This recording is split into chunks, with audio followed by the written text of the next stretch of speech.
Boston Postmortem, the Boston chapter. Although, obviously, I'm speaking for myself right here. I wrote down what I was going to say about 10 minutes ago when I realized exactly how tired I still am right now. I wanted to discuss the recent controversy over crunch time that sprung from the leadership conference panel. I feel the IGDA cannot afford to equivocate at all on this issue or be perceived as equivocating.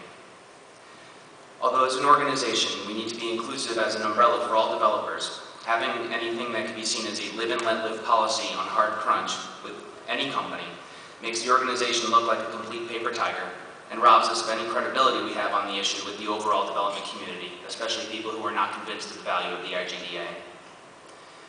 While the attitudes and practices of Epic may work well within their culture, a lot of the development houses out there make the same arguments simply in order to compensate for a lack of rigorous process in their production cycles.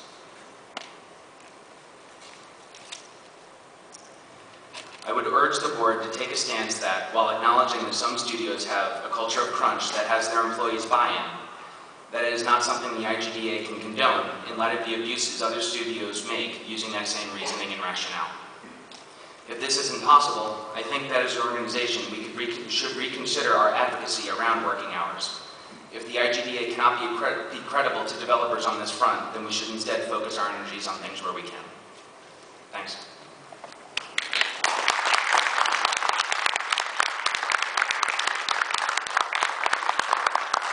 That wasn't necessarily a question, but I do want to thank Scott for, first of all, so clearly and respectfully articulating his opinion.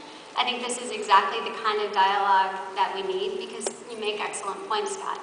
And it's this kind of dialogue that will lead us to become more effective, particularly in the policy and advocacy area. So, hopefully I can grab you at one of the postmortems and we can rope you into being more active in P&A because there are legitimate issues here that we need to figure out how to better address. I think what we can say right now, unequivocally, without Bob knocking me off the stage, is that the IGDA is passionately concerned about quality of life. And we believe that quality of life has a direct impact on the success of every and any business. What quality of life means and how we advocate for that and the stance that we take is a little bit more difficult, and it's probably not an issue we're going to solve right now.